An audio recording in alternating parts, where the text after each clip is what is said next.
Task में किसका किसका नॉमिनेशन पे नाम गया है बदल, क्योंकि भाई घर पे हुआ था राशन टास्क और उस राशन टास्क में बिग बॉस ने पूरा गेम खेल दिया था, नॉमिनेशन ही बदलने की पूरी तैयारी कर डाली थी। तो भाई नॉमिनेशन बदल चुके हैं, कौन सेफ हुआ है और कौन फंस चुका है इस नॉमिनेशन में, पूरी इंफॉर्मेशन लेकर के दोस्तों हम आ चुके हैं। तो भाई घर पे एक राशन टास्क बिग बॉस कराते हैं, श्रुतिका टाइम गॉड होती है, जिसमें नॉन नॉमिनेटेड सदस्यों को राशन अगर मिलेगा तो उसके बदले उन्हें किसी एक नॉन नॉमिनेटेड को नॉमिनेट करना पड़ेगा और जो नॉमिनेटेड हैं उनमें से किसी एक को बचाना पड़ेगा। तो कुछ इस तरीके से गेम चल रहा होता है। तो भाई होता क्या है कि जब गेम शुरू होता है उस दौरान भी प्रोमो में दिखाया गया है कि भाई वहां पर रजत दलाल को किसी ने सेव कर लिया था पहले, लेकिन शायद में भी सारा ने या फिर एडन ने सेव किया होगा, हो सकता है सारा ने सेव किया होगा, सारा ने रजत को सेव किया था। लेकिन वहां पर होता क्या है कि जब कशिश आती है तो कशिश दोबारा से रजत को फंसा देती हैं, रजत को फंसा करके वहां पर वो बचाती हैं श्रुतिका को, क्योंकि कशिश दिमाग लगाती है कि भैया अब तो ये टाइम गॉड है और अभी अगले हफ्ते भी नॉमिनेशन भी होना है, तो नॉमिनेशन में बचने के लिए पूरा गेम रच देती है और वो यहाँ पर पाला बदल लेती है। अभी तक वो आरडी एंजल्स बनी बैठी थी कशिश और वो चिटक फांद करके श्रुतिका के पास चली जाती है, दिमाग लगा देती है कि भाई श्रुतिका के पास रहेंगे तो काम हो जाएगा। बाद में रजत से एक्सक्यूज देती नजर आती है, रजत बोलता है कि नहीं मुझे कोई एक्सक्यूज की जरूरत नहीं है, मुझे कुछ भी नहीं सुनना है। तो भाई नॉन नॉमिनेटेड सदस्यों को राशन देने के टाइम सारी चीजें होती हैं, तो घर पे कौन कौन नॉमिनेट हुए हैं, कौन नॉमिनेटेड नहीं है, तो यहाँ पर कशिश रजत को चुन लेती है और ये सारी चीजें हो जाती हैं। एक बार समझ लेते हैं कि भाई कौन कौन है जो अभी तक नॉमिनेटेड है।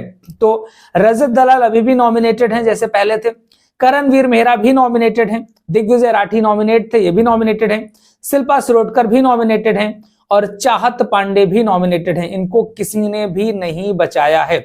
बात करें जब विवियन डिसेना जाते हैं बचाने के लिए तो वो यामिनी को बचा लेते हैं। भाई यामिनी को बचाने के बाद शिल्पा फट पड़ती हैं, शिल्पा कहती है तूने 70 दिनों के रिलेशन में 20 दिनों का रिलेशन तोल दिया, ये कर दिया वो कर दिया, क्योंकि शिल्पा बहुत ज्यादा एक्सपेक्ट कर रही थी कि मे भी विवियन डिसेना उन्हें बचाएंगे। लेकिन भाई विवियन तो विवियन है, दिमाग से खेल रहा है, क्योंकि उसको पता है कि वोट्स की जरूरत पड़ेगी और हल्के फुल्के वोट्स अपने को चाहिए, वो यामिनी को बचा लेता है। ईडन जाती हैं तो ईडन क्या करती हैं, वो चुम को बचा लेती हैं, क्योंकि वो शुरुआत से ही प्रायोरिटी दिखा रही थी कि भाई हमने उनको टाइम गॉड बनाने में भी सहयोग किया और उसका दिमाग भी लगता है कि भाई चुम को बचाएंगे तो आगे नॉमिनेशन में बचे रहेंगे। चुम को बचा लेती हैं, कशिश जो होती हैं वो श्रुतिका को बचा लेती हैं।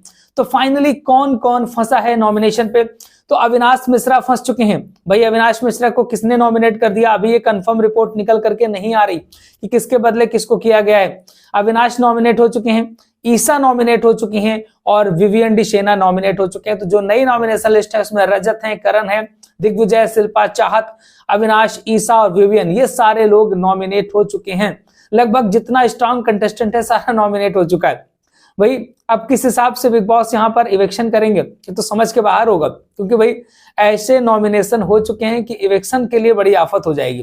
फिर तो यहाँ तो फिर शिल्पा और चाहत जाती दिखाई दे रही है इस हिसाब से अगर देखा जाए, क्योंकि अविनाश विवियन को अच्छे खासे वोट्स आएंगे, ईसा भी ठीक ठाक ले आएगी, रजत नंबर 1 पे है, करण भी सेकंड थर्ड पे बना रहेगा, दिग्विजय भी बचा रहेगा, तो चाहत और शिल्पा ही जाने वाली समझ में आ रही है। तो जो बिग बॉस ने गेम खेला था वो गेम सेट होता नजर नहीं आ रहा। अभी भी दोस्तों आपको बताएं कि कंफर्म रिपोर्ट नहीं है, हो सकता है कि इसमें एक आध नाम ऊपर नीचे हो सकता है, आगे पीछे हो सकता है, लेकिन फिलहाल जो रिपोर्ट निकल करके आ रही है उसके आधार पर अभी इतने लोग नॉमिनेट हैं। यामिनी, चुम और श्रुतिका नॉमिनेशन से बच चुकी हैं। बाकी जो भी अपडेट्स होंगी हम लगातार आपको देते रहेंगे। इंस्टाग्राम में सबसे पहले हम रील्स के माध्यम से जानकारी दे देंगे, फिर यूट्यूब पे वीडियो आ जाएगा। तो इंस्टाग्राम पे हमें फॉलो कर लीजिए द गुप्तचर पे, वहां पर आपको इन्फॉर्मेशन लगातार हम देते रहते हैं।